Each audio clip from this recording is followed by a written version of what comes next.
I didn't put my name on the badge. That was the only safety net I had left. No one here should have known who I was. I was supposed to be invisible, a silent +1 for the VP of Digital Security, tucked in a navy suit borrowed from my brother-in-law, sleeves still stitched from his last dry cleaning. And yet she spotted me before I even made it to the buffet. I was staring at a tray of shrimp skewers, pretending not to feel like my lungs had just folded in on themselves, when I heard the glass hit the floor. I didn't have to turn around. I knew that sound. Not the glass, the gasp. Her gasp. I'd heard it once before, on a night when everything fell apart. 3 years ago, I walked out our front door while she was in the shower. I left the ring box on the bed with a note inside it. Not the engagement ring that she sold. This was something else. A copy of the bracelet. The one she gave him. She thought I never saw it. She thought I never saw the initials. I never gave her the fight she wanted. No drama. No screaming. No ultimatums. Just silence. And the sound of the door closing. That was my exit. And now, here she was, standing across the room with mascara streaking down both cheeks, and her jaw half open like the world had just cracked under her heels. She wasn't supposed to cry. Not here. Not in front of executives. Not with cameras around. Not with her new last name and her new body and her stupid glittery dress that probably cost more than the car I drove away in. I should have looked away. Should have left before the tears came. But I didn't. I watched. Watched her press her hand against her lips like it would hold the sob inside. Watched the man next to her whisper, "Do you want me to handle this?" And watched her shake her head like her spine had turned to glass. She took one step toward me. Just one. And stopped. Because she knew. This wasn't a coincidence. I didn't come here to eat shrimp. She took one step toward me. Just one. And stopped. Because she knew. I didn't come here to eat shrimp. She didn't move again. Neither did I. We just stood there like two paintings in different frames, trapped, watching each other through glass. Her lips parted as if a word might crawl out on its own. But it didn't. Instead, her eyes darted to the floor, then the bar, then the man next to her. Tall, tan, very polished. His hand was on her back now, and it made me sick. He didn't look confused. He didn't even look curious. No.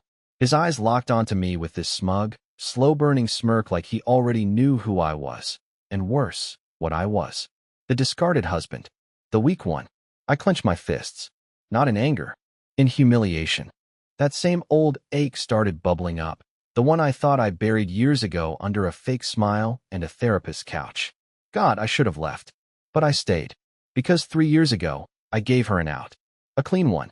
I vanished with no confrontation, no legal war, no social media drama. I let her keep the apartment. Let her tell people whatever version of the story she wanted. I moved out of state. Started over. Tried to forget. But now she was here. In front of me. Crumbling. And I hadn't even said a word. The man beside her, who I assumed was her new husband or flavor of the year, tilted his head and walked toward me first. Not her. Him. He had that investment banker who thinks he owns air type of energy. His handshake came out of nowhere. "Silas, right?" he said, extending his palm like we were at a networking brunch. "Heard a lot about you." Heard a lot about me? What the hell does that mean? I didn't take his hand. I couldn't. My palms were ice. My legs? Worse. I felt like I was being choked by gravity. He looked me up and down, still smirking. "Didn't expect to see you here," he added, like I was a dog who wandered into a wedding. Behind him, Marilee's lips moved, but no sound came out. So I finally spoke. "Neither did she," I said, barely loud enough to carry. He glanced over his shoulder at her, then back at me. "Well, you've certainly made an impression." I almost laughed. That's what he called this. An impression? She looked like she'd seen a ghost who brought receipts. I turned my body away, not fully, just enough to end the interaction without physically pushing him. But he kept talking. "She told me about you. About how you just left. One day? No explanation." That stopped me cold. No explanation? That's what she told him. I looked straight at her. Her eyes were full now, swimming, red, wide. She shook her head, almost imperceptibly, like she was trying to telepathically erase his words. But it was too late. "She never told you the real reason," I said, this time louder. "Did she?" His brows raised slightly. That perfect jaw clenched. "Is there a real reason?" I looked him dead in the eye. "She was engaged to both of us at the same time." Silence. Even the clinking glasses and polite conference chatter in the background seemed to pause. Her hand flew to her mouth. He turned. Her eyes welled up and overflowed. The tears she tried to hold back finally broke through, and she covered her face as if the room had caught fire. I didn't wait for the reaction. I walked straight past them, through the side hallway, past two colleagues from my company who didn't even recognize me. I didn't care. I made it to the elevator, pushed the button, and stared at my reflection in the gold paneling. And then the door opened, and I heard heels behind me. She followed. Of course she did. But I wasn't the same man she left behind. Not anymore. I wasn't the same man she left behind. Not anymore. She didn't call my name. Didn't even try. I heard the hesitant rhythm of her heels approaching, soft, off-tempo, like her feet weren't sure if they were allowed to move closer. I stood facing the elevator, watching the numbers tick down slowly from the 20th floor like some silent countdown to the moment she'd open her mouth and destroy whatever piece I had left. She stopped a few feet behind me and waited. I refused to turn around. "Silas," she finally whispered. Her voice cracked in the middle like it hadn't been used in years. I still didn't turn. Instead, I stepped into the elevator, held the door with one hand, and stared at the mirrored wall inside. "You lied to him," I said, calm, level, cruel. "You told him I just disappeared, that I ghosted you, that I abandoned the marriage." "I had to," she said softly, stepping inside with me. You didn't leave room for the truth." I let the door close. She stood on the opposite side of the elevator, hugging herself like a child in timeout. Her hair was longer than I remembered. Straighter. Not the lazy curls she used to let dry on their own while eating cereal in my t-shirts. Her makeup was flawless, except for the streaks. She looked more expensive, more polished. And yet, she was shaking like the day I told her my mother died. "I didn't come here to see you," I said, because I needed her to know that. "This wasn't about you." "Then why did you tell him?" she asked. "Why now?" "Because I'm done hiding." She winced like the words were fists. "I thought if I never saw you again," she murmured, "I could move on. But you showing up tonight. I was invited, I cut in, by a man who works under your husband. The one who used to work with me, before I left everything behind because I couldn't stomach the whispers." "You think you were the only one hurting?" she snapped suddenly, voice breaking through. "I begged you to talk to me that night. You left me a note and vanished like I didn't matter." I laughed, sharp and dry. "You begged me? That's rich. Did you beg me before or after you flew to Denver to spend that weekend with Damon and lied about it being a training seminar?" She flinched hard. "How did you know about that?" she whispered. "I always knew," I said. "I just wanted to see if you'd ever admit it. You never did. Not once." She looked down, lips trembling. "It wasn't supposed to happen like that." "No," I said. "It never is." The elevator dinged at the lobby, and for a second, neither of us moved. I should have walked out. Should have just left. But something in her eyes, some flicker of guilt or panic or something close to actual remorse, froze me. "I didn't marry him for love," she blurted. "You need to know that." I stared at her. She looked terrified of her own words. "I married him because I panicked," she said. "You were gone. Everyone thought I'd been dumped and disgraced. And he offered stability. He made it all look clean again. But it was never real. Not like it was with you." It took everything in me not to laugh in her face. "You think I care who you love now?" I asked. "After you buried me under your lies and paraded him around like he was your upgrade?" "I thought you'd moved on," she whispered. "I did," I said. "Until tonight." Then I walked out. She didn't follow. But the damage had already restarted. And what she didn't know yet was that I wasn't just passing through. I was staying. And I wasn't alone. I walked out. She didn't follow. But the damage had already restarted. I didn't go home. Not yet. Instead, I walked 2 blocks through the freezing city night and ducked into a coffee shop that was half closed, lights dimmed, jazz humming softly through dusty speakers. I ordered whatever they had left and sat in the farthest booth from the door, trying to feel something that wasn't betrayal or shame or that dumb old ache I thought I'd buried. I didn't expect her to confess that. Not about the marriage. Not that she'd admit she didn't love him. And not with that look in her eyes. That pathetic, cracked expression like she still hoped I cared. The part that scared me? For half a second, I did. For half a second, I wanted to tell her I missed her. That the nights alone weren't brave. They were just cold. But that second passed. Because I remembered what I was actually doing here. It wasn't random. It wasn't accidental. It was orchestrated. 3 months ago, I got a LinkedIn message. Of all places. From a name I hadn't seen since my wedding. Wesley Corrick, Marilee's old boss. The guy she always said was a dinosaur in a suit, who couldn't manage a department without crying in Excel. He asked to meet. Coffee. Discreet. When I showed up, he looked 30 pounds lighter and 30 years more bitter. Let me guess, I said. You found out the hard way what kind of person she really is? He just nodded, then opened his tablet and showed me everything. Email chains, phone logs, hidden accounts, internal manipulation.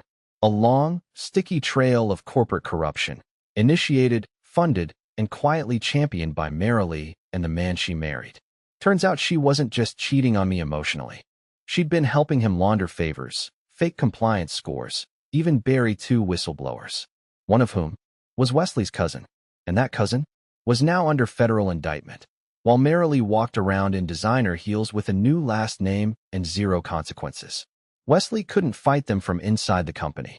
Too dangerous. But me? I was nobody. I was perfect. Clean record. No ties. A ghost from her past who could walk into a gala unnoticed and leave behind chaos. So I agreed to help.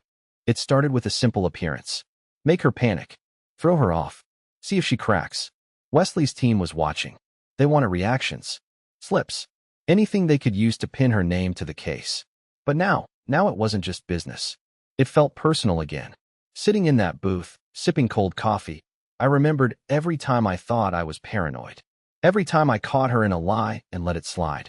Every time she said, "You're imagining things, Silas," with that rehearsed little sigh she used like punctuation. I used to think I was the problem. That my anxiety made me impossible to live with. That my spirals were just that, mine. But no, she gaslit me for years. And now, for the first time, I had people who believed me, who saw what she really was, who were willing to burn her world down. I pulled out my phone, texted the number Wesley gave me. Phase 1 complete. She broke in front of him. Confirm if she's being followed. The reply came back less than a minute later. Confirmed. Her car left 5 minutes ago. Tracker active. We're on her. I slid the phone back into my pocket. Then I smiled, small, bitter, tired. She thought I came back for closure. But I came for truth. And I wasn't leaving until she had nothing left to hide behind. She thought I came back for closure. But I came for truth. I didn't sleep that night. I just watched the live feed. Wesley's team had installed a tracker on her car the week prior, anticipating she might run if she ever saw me. She didn't. She drove. Slowly. Aimlessly. She stopped in a parking lot outside a pharmacy, sat there for 40 minutes, and then drove again. To a hotel that wasn't hers. Not the one listed in the corporate block, not one affiliated with the event at all. A private little boutique place on the east side. No valet. No cameras in the lobby. But they didn't need cameras. They had me. And I knew her too well. The moment I saw that address on the screen, something cold clicked in my chest. That wasn't an accident. That was a retreat. That was the place she used to go when she didn't want to be found. When her old job stressed her out. When she had migraines. When she needed quiet. That was the same hotel she once claimed she stayed at after a women's conference in Seattle. That was the weekend I found the credit card charge from a steakhouse she swore she'd never heard of, 2 entrees, a bottle of wine, dessert for 2. I remembered that weekend well. It was the first time I ever wondered if I was sleeping next to a stranger. Now she was back there. After 3 years. After seeing me. After cracking in front of her husband. And it didn't feel like she was hiding. It felt like she was preparing. Around 2:13 a.m., I got the second alert. She turned off her phone. Then another ping. Her hotel room window opened. The mic caught a short, shaky voice message to someone on the other end of a burner number. I saw him. In person. I couldn't breathe. He knows. I think he knows everything. I replayed that last line. He knows everything. She said it out loud. But she didn't know how much I knew. The court filings. The bribes. The internal memo she drafted under her boss's login. The shell company tied to her new husband. The falsified expense reports that connected her to the whistleblower cover-up. Wesley had every document, time-stamped, backed up, logged across 3 servers. What he didn't have was her voice. Until now. That recording was enough. Phase 2 was greenlit. The next morning, I walked into the corporate breakfast like I belonged there. No badge. No name tag.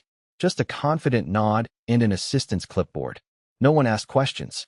These kinds of events thrive on chaos disguised as networking. I spotted her across the room. Not crying now. Composed. Clean. Powerful. Too powerful. That's when I realized something was off. She wasn't panicking anymore. She was pivoting. I saw her laughing with the VP of marketing. I watched her place a subtle hand on her husband's arm like nothing had happened the night before. And then, she looked over his shoulder, directly at me, and smiled. Not the kind of smile I remembered. This was different. This was calculated. That was the moment I knew. I wasn't the only one playing a long game. She'd been preparing for this. And I'd just walked back into her world without realizing she'd been preparing a trap of her own. That was the moment I knew. I wasn't the only one playing a long game. I left the conference hall before she could reach me. That smile, that flawless mask she wore after last night's breakdown. It told me everything I didn't want to admit. I'd made my move too early. I'd underestimated her ability to adapt, and worse, to anticipate. Marilee wasn't cracking. She was recalibrating. Wesley called me the moment I stepped outside. His voice was rushed, agitated. She's pulling internal access logs. Not hers, yours. From 3 years ago. My stomach dropped. Why the hell would she dig that up now? Because she's building her defense, he replied. And she's smart enough to spin this entire thing into harassment if we're not careful. You walked into her space without credentials. You confronted her husband. You triggered her in public. If she turns this into a narrative of stalking or retaliation, we're screwed. I leaned against a lamppost outside the hotel, watching suits file past like ghosts. She's flipping the script. She already flipped it, he said. Now she's rewriting the ending. I ended the call and started walking. I didn't even know where I was going, just that I needed air. Space. I'd spent the last 3 months gathering evidence like I was preparing to deliver a final blow. But somehow, in one night, she'd maneuvered everything like a chess master 5 steps ahead. That's what terrified me. Not that she was guilty, but that she was guilty and still better at this game than I was. She always was. I thought back to the first time I caught her lying. It wasn't even a major betrayal, just a small thing. She told me she was at her sister's house when I found out she'd actually been at a gallery opening with coworkers. I asked why she lied, and she shrugged, like truth was just an optional accessory. It's not always about right or wrong, she said back then. Sometimes it's about control. And now she was proving it again. By noon, I got another ping. One of Wesley's internal sources sent over a screenshot of her email inbox. Subject line, formal misconduct inquiry, security breach suspected. She'd filed a report. Not against him. Not even against her husband. Against me. Claimed I accessed sensitive employee records illegally during my time at the company, and that my sudden reappearance was part of an orchestrated attack. The irony was infuriating. I had walked away with nothing. No lawsuit. No revenge. Just silence. And now she was painting me as a predator. I sat on a bench at the edge of the conference center, watching pigeons fight over sandwich crusts while my entire past crumbled into a weapon in her hands. Then my phone buzzed again. No message. Just a photo. No name. No caption. Just one image. It was me, from earlier that morning, standing in the coffee shop lobby across the street, talking to someone I barely remembered. And beside me, barely in the frame, a woman. Blonde. Mid-30s. Wearing a navy dress. Marilee's old assistant. The one who quit right before I left 3 years ago. The one who, if I remembered right, had been dismissed quietly after an incident involving deleted files. And now she was back. In the photo. With me. The message that followed was only 4 words long. They're watching you now. For a second, I forgot how to breathe. She wasn't just covering her tracks. She was erasing mine. She wasn't just covering her tracks. She was erasing mine. The message paralyzed me.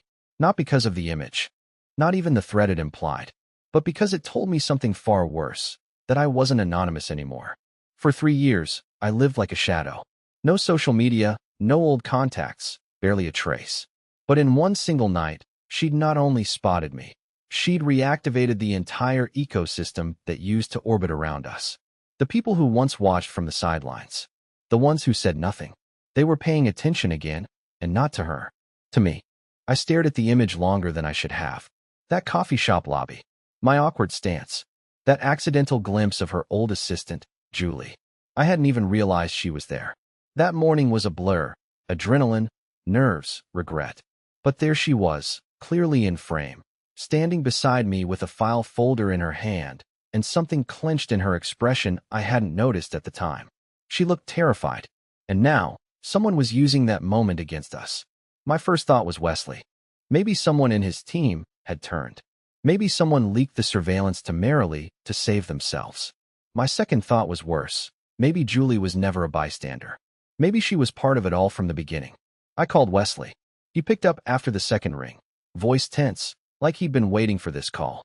You got it too? You mean the photo? Yeah, he said. Someone's counterplaying hard. I think she pulled more than access logs. I think she found the internal server we used. I don't know how, but she's got people.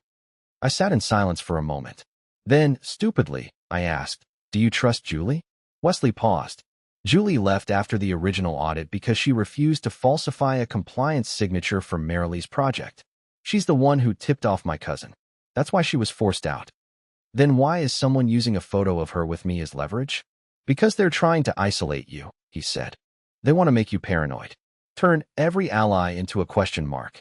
Make you flinch so you move too early. Too late. I was already flinching. By nightfall, I was back in my hotel room. Lights off, blinds drawn, staring at my laptop screen like it could explain how everything had flipped so fast. And then another message. This time, not a photo. A voice memo. I hesitated. My hand hovered over the play button. I don't know what I was expecting. Maybe her voice again. Maybe some kind of trap. But it wasn't her. It was Julie. Her voice, shaking, rushed, whispered like she recorded it from inside a closet. I don't know who else to send this to. I can't talk on company lines. They're monitoring everything. It's worse than you think. It's not just Marilee and her husband. There's a third name. Check the Cayman records. 2 years ago. Same address used for both shell companies. It's connected to you, Silas. They forged your authorization. I think your name is on the original documents. If they go down, they're taking you with them. I sat back, heart thudding. They forged my name. They built this entire empire of lies using me as part of the foundation. That's why she was smiling. That's why she didn't break down when she saw me again. She wasn't afraid of me exposing her. She was counting on me showing up so she could blame it all on me. The clean husband. The coward who disappeared. The scapegoat no one had seen in 3 years. I wasn't just back in her life. I was about to be written into her downfall as the one who caused it all. She wasn't afraid of me exposing her. She was counting on me showing up so she could blame it all on me. I didn't run. I didn't disappear again. That's what she expected. That's what they all expected. That I'd fold under pressure, ghost like last time, bury myself under guilt that wasn't mine to carry. But this time, I didn't cave. I called Julie. She answered on the first ring. No panic now. No shaking voice. Just quiet determination. You got the memo? Yeah, I said. So they faked my signature. Tied me to the shell companies. It's worse, she said. They used your identity for account approvals. The tax records, they don't lead to her. They lead to you. My hands went cold, but I didn't break. Instead, I said, then we show them what happens when the scapegoat learns how to bite. It took 3 days. 3 long, surgical, methodical days. Julie and I met in secret, cross-checking digital trails, reconstructing every step they tried to erase. Wesley pulled his strings too. Quiet lawyers, former auditors, a retired compliance officer who'd been blacklisted for refusing to bury a report. We built the case brick by brick, while Marilee and her husband hosted luncheons and cocktail meetings like the empire wasn't already burning beneath them. And then, the break. The Cayman records Julie mentioned? They connected Marilee's husband to a third alias, a dummy officer created using his own assistant's social security number. The mistake? That assistant filed for bankruptcy last year and flagged the fraudulent activity. The feds had already opened a case. They just didn't know where to aim. Until now. With our files, they did. The raid happened fast. Headlines hit in under 12 hours. Tech exec, wife under federal investigation for financial fraud, retaliation allegations surface. No names at first. Just positions. Just hints. But the day after, I got the call.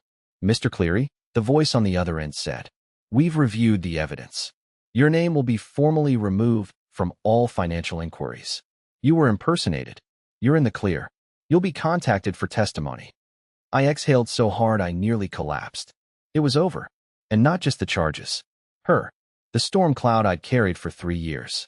The silence, the shame, the confusion, all of it dissolved under the weight of truth. But the moment that truly broke me came a week later. A handwritten letter. Mailed. No return address. No envelope message. Just my name in careful cursive.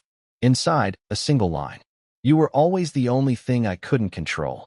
I didn't respond. I didn't need to. Because now, she was the one watching the headlines, and I was the one walking forward without looking back. Julie got her job back. Wesley's cousin got his name cleared. And me? I moved to Portland. Small place. Quiet. I opened a consultancy firm, nothing fancy. But I work with honesty now. With transparency. I even started smiling again. And sometimes, when I pass by the bay window in the morning, coffee in hand, I catch my reflection. And for the first time in years, I don't look like someone who was broken. I look like someone who survived. And finally started living again.